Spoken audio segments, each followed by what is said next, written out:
We had such a busy week this week. We did the Oracle card party winner. Yes, you're jealous. Okay, hang on one sec. I have to get this one up too. Okay, come here. Yes, I know. You don't like it. I have to have 2 dogs. We did the Oracle card party winner, Danielle. She won. And we always do a Zoom call for that. So she got her friends together and we had a lot of fun, even though the internet kept freezing on us. Here's my babies. I'm gonna put them down on the couch now. These are my boo-boos, and we have a third one which I can't carry. Here's my favorite Buddha, besides the one that we have outside in front of our swimming pool. I love my Buddha. Well, actually, I put this Buddha normally at my door to my office to remind me to stay calm. The Buddhist philosophy is really something that I adhere to, so it always reminds me to chill out when I come into my office. All right, we're gonna do the universal energy forecast and guidance and oracle cards, and I gotta get a table to put the cards on. So we'll be right back.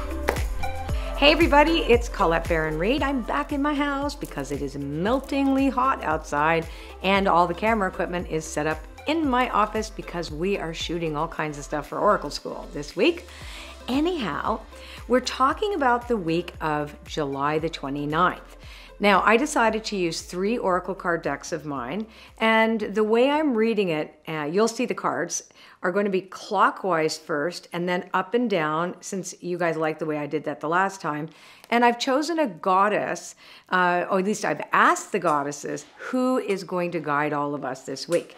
And what is the arching theme, the overarching theme for all of us? Remember that the card readings that I do are a reflection of all of us, what we need to think about to stay in alignment with our highest purpose. Now you're gonna hear some squeaks, and that's Tinkerbell. So it's real and raw at my house. All right, so when I chose the Goddess Power Oracle this morning, I really had a real affinity with a particular goddess. And it was an interesting thing because she was the same goddess that came up when I shuffled the cards. And that's the goddess Gula, the Babylonian goddess Gula, who represents the concept of healing. Now remember, this particular Oracle card deck is all about archetypes and symbolism as opposed to the actual goddesses that you would worship. So it's what they mean at their core, their main message. So if you look at the overarching theme of this week being healing, then all the other cards that I've chosen underneath have that as like a caveat, if you will, or a little extra flavor. So this particular goddess reminds us that it's important for us to be compassionate with ourselves and others and release our judgment of what's happening in front of us. Also, never to make assumptions about what another person feels, thinks, or is doing, or even their motives, because you don't know them. You're not in their shoes. So there is a real core piece here about forgiveness, and also about the commitment that you have, I have, everyone should have on their own personal healing journey, and basically stay in that and allow others to have their journey. So with this in mind, let's talk about what's coming up for us this week. So I chose 3 cards first from the Enchanted Map Oracle cards, and they start with protecting treasure. So if we take Gula as the goddess that's showing us what we really need to look at this week, then we have protecting treasure, which is about boundaries. And then we say to ourselves, okay, when have we tolerated other people who have crossed our boundaries? When have we not been respectful of others? When have our old past stories still continued to provide us with limiting beliefs? And so what we want to do is to look at this and say it's okay to be vulnerable. It's okay that those things happened, but now we're going to protect ourselves. We're going to set healthy boundaries, and we will have learned a lesson because education is the second card. So part of the healing journey this week is all about the education that we have all received by experiencing the difficulties earlier this year. And that makes a lot of sense because we've just come through the eclipse season. We're still at the tail end of Mercury retrograde.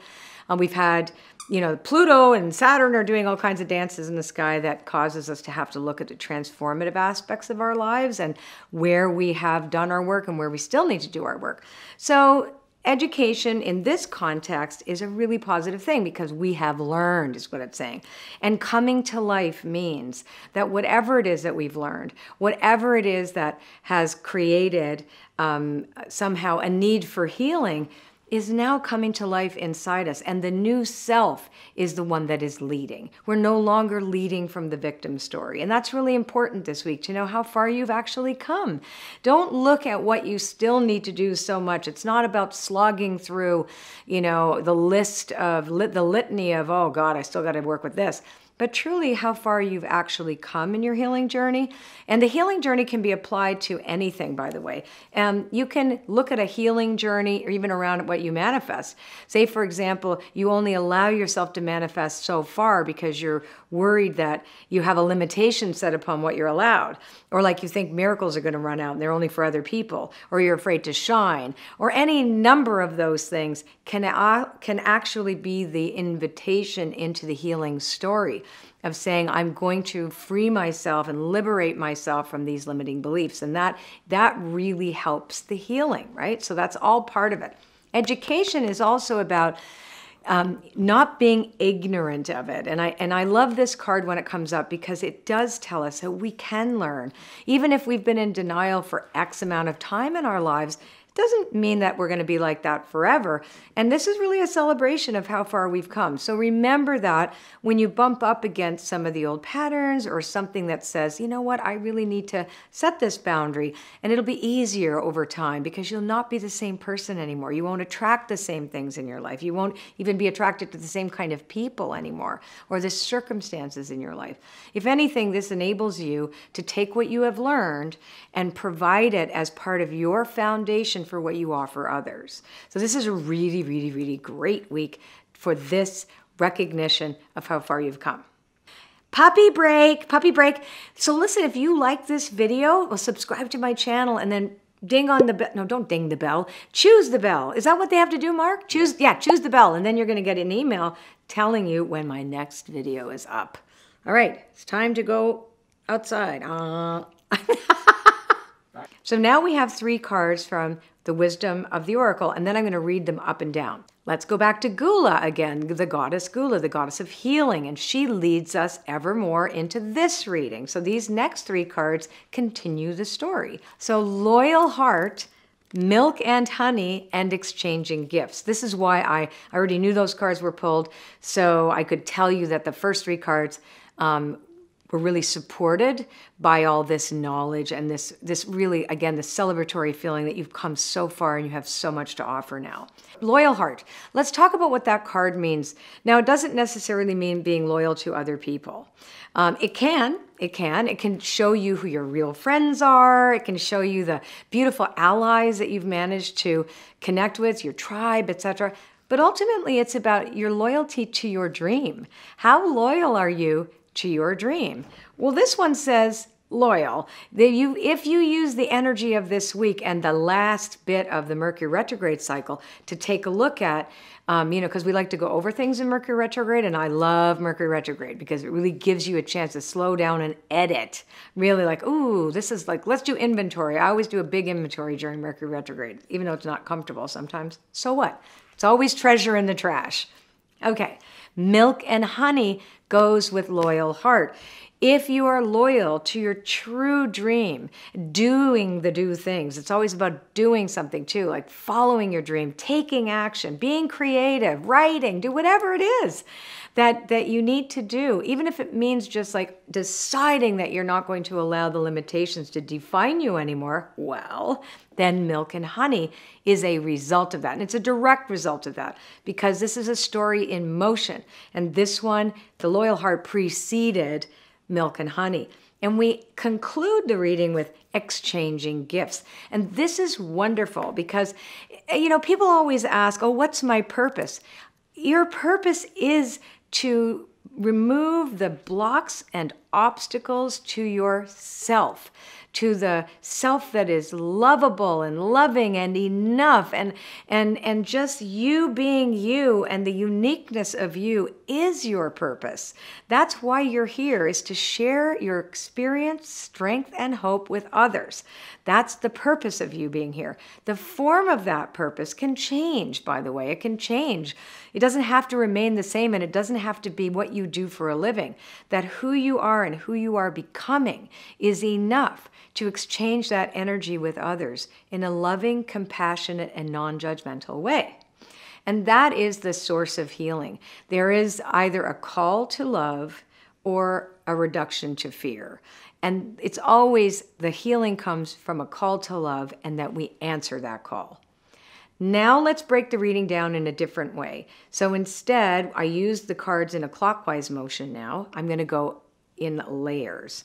I used to do tarot readings like this, but I used 21 cards. And I'm finding that these are super accurate, so I'm going to pick up these first two cards. So it's Protecting Treasure and Loyal Heart. 35 years ago, I met this amazing woman who's crossed over now because she was in her 80s. She was a religious science teacher. I think she was from Tennessee or someplace like that. She'd come up to Toronto, and I took a workshop from her, and I continued to study with her for a little while, and then I just moved on, as you should do when you have teachers. You learn what you can and then move along.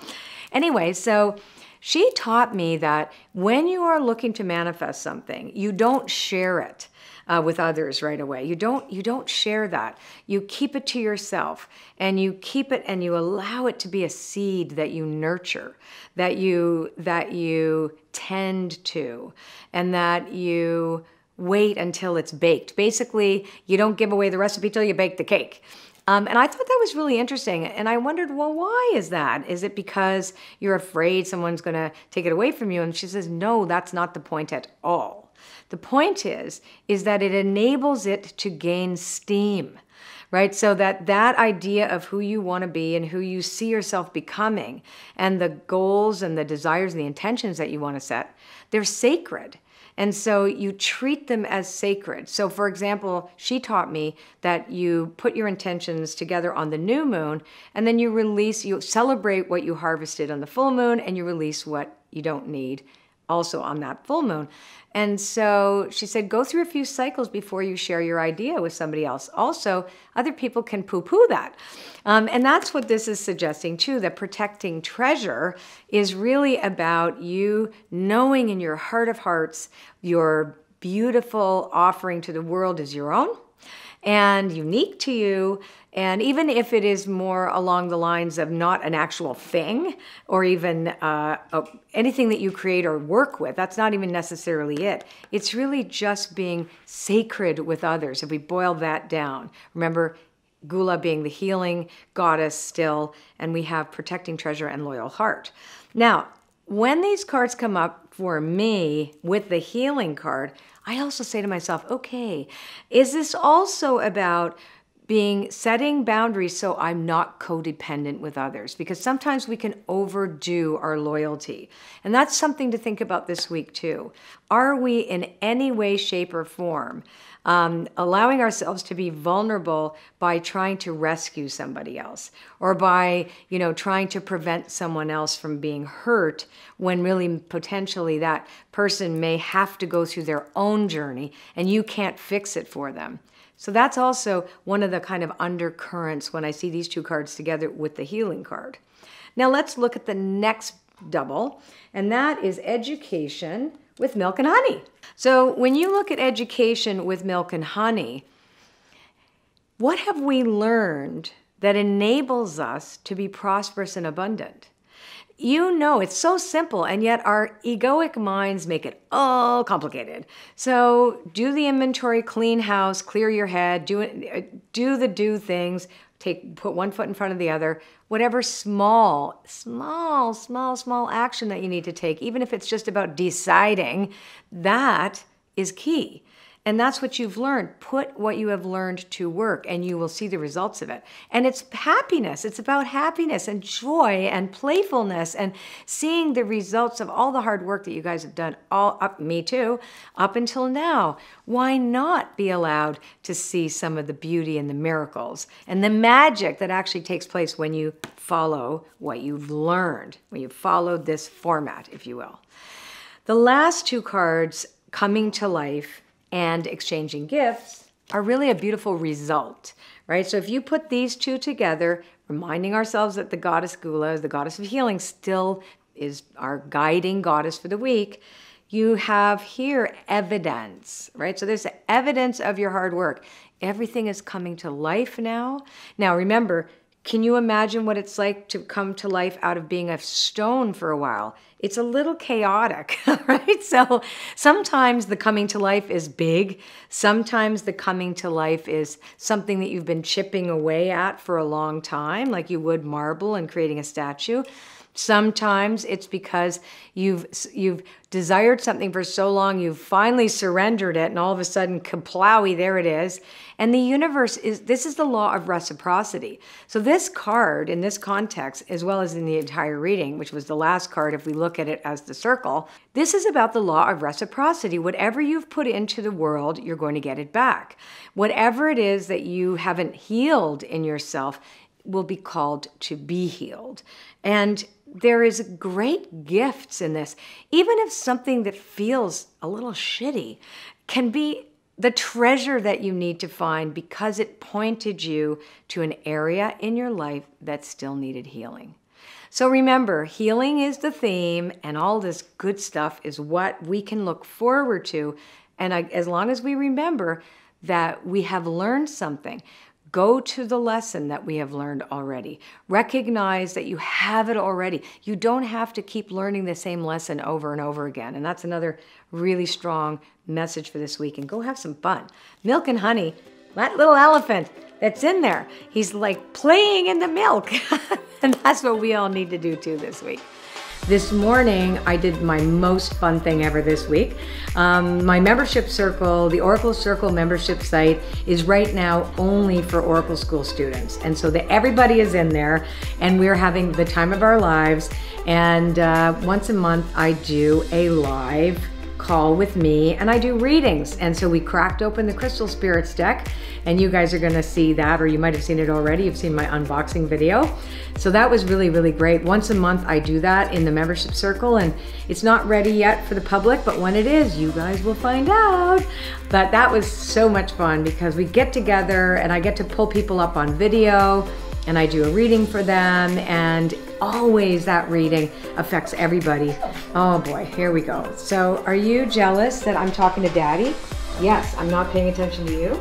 But anyway, that was so good. And then we're heading to Los Angeles because the annual winner of the Oracle Card Party is in Los Angeles, and we are flying all the way there to host the party at her house. So for those of you who are interested in that at all, we have a contest, and wherever you are in the world, I would have gone to Iceland. It's a far place for me to go to Los Angeles, but I'm going. So we're really excited about that. And we're shooting all this stuff for Oracle School too. So that's why my office is in shambles. And my husband is having so much fun with all his brand new cameras. And we're hoping that you're really gonna love the videos. And if you like this video, subscribe to my channel. And my husband just reminded me of, don't forget the little bell. And their little bell apparently isn't there until you subscribe. And then it goes ding, and then you hit the bell. And that means that, what does it mean, Mark? Apparently you will get an email that says my new video will be up. Yay. So that's what it is. Pick the bell. Pick the bell, pick the bell. Okay, love you. Mwah. See you next week.